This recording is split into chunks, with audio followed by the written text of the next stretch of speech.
ที่เฝ้ามาเที่ยวเมืองลองแก้เป็นเมืองมีบ่อนเที่ยวหลายแห่งเป็นเมืองมีบ่อนเที่ยวหลายแห่ง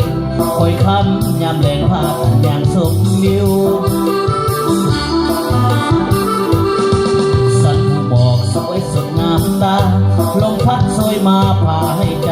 มันไหวพ่อแม่พี่น้องเพิ่นก็ใจใหญ่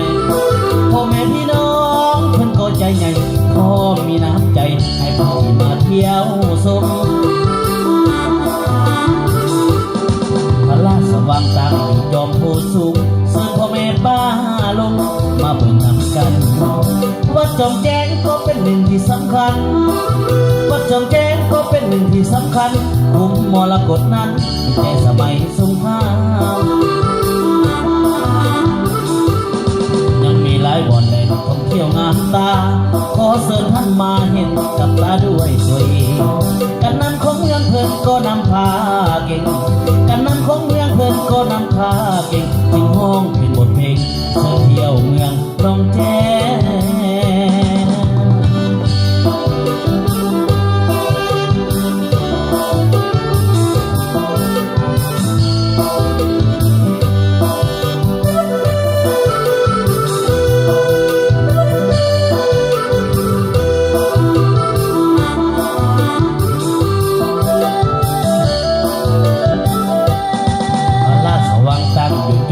สูงเสิร์ฟพ่อแม่ป้า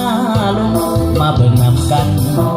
วัดจอมแจ้งก็เป็นหนึ่งที่สำคัญวัดจอมแจ้งก็เป็นหนึ่งที่สำคัญคุมมรกตนั้น